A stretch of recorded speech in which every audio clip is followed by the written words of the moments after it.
Hello, and welcome to this little podcast. My name is George Walker. I was a solo student working on this project for A2, and I'm going to use this podcast to answer an evaluation question. How did you use media technologies in the research, planning, and evaluation stages?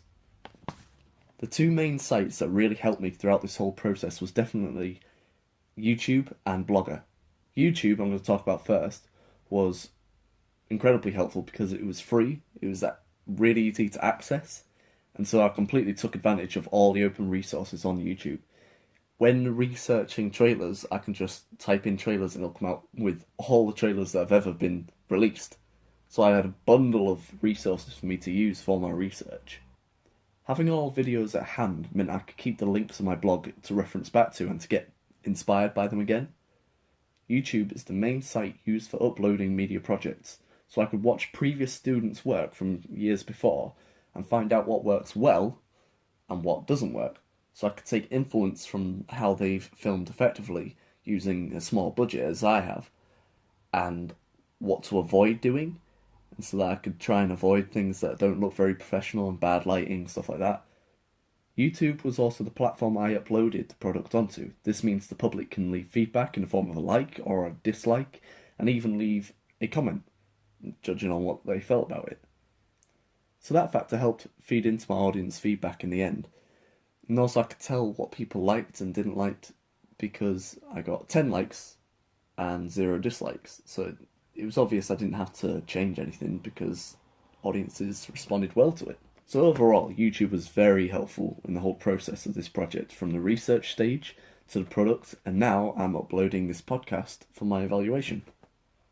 Blogger is a site owned by Google that allows you to create your own pages on whatever content you choose. I use this platform to hold all my work as it caters to all the necessities for a media student to present their work. I have 4 pages dedicated to the stages of the process: research, planning, product, and evaluation. I can keep links to YouTube on the pages so I have easy access when discussing other trailers. Over my time doing this subject, I've learned how to effectively use this site and present my work. I can also place photos, which I did mostly in my research, so I could see the shot or the scene that I was referencing to when I was typing up my notes. Blogger was just overall a very good platform for me to hold all of my work. I could create a navigation tool so I could take myself to whatever section of the process that I wanted to look at and start working. I feel that given the modern technology that's coming around, I think it would be wasteful not to use this site to hold all my work as opposed to a folder or in a portfolio, because I can keep references straight to the internet.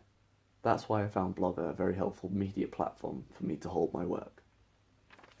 The third media technology that I'm going to talk about is Facebook. It's a little bit unconventional, but however, all the time that I've been doing this project over the last few months, I've been on Facebook and I've been seeing trailers and how modern advertisers utilise this social network to advertise their films. So I've been able to take a little bit of influence on how they base their trailers on the internet compared to cinema work. Also, I've been able to use it for my audience feedback. I posted my finished product onto Facebook to see what everyone would think, and I asked for them to put a little comment and give a little feedback on what they thought about the whole thing, and the response was amazing. I ended up having something 11 shares, nearly 50 likes, and a lot of comments saying about what people liked.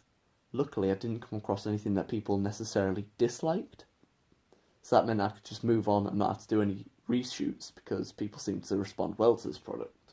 The only issue that I got with feedback over Facebook that I heard was someone said that the actor didn't seem to be giving everything that he could, but that's fair enough because he's not a professional actor, he's just my dad.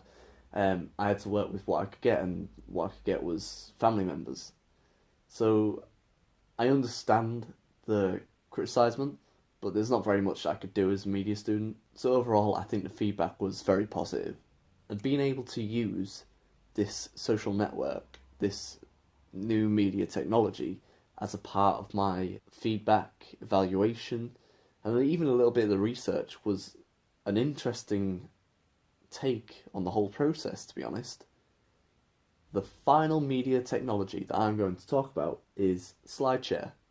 This is something that I've never actually utilised myself. However, every year I always come back to see other students' work and professional work on SlideShare because it's something that people have used doing the exact same project that I'm doing. So they've put their reasoning into the way they filmed things, why they did it, what resources they used. They put it all into SlideShare that's open to the public. So I can just look through students' work and take influence, not steal their work, but take influence and see what not to do and what to do for my own product. SlideShare has been a very helpful media technology for the research and even for creating my own evaluation on how to go about it. So yes, SlideShare has been a very helpful media technology throughout this process. Okay, thank you very much for listening. This has been my little podcast for this media question. I hope you enjoyed.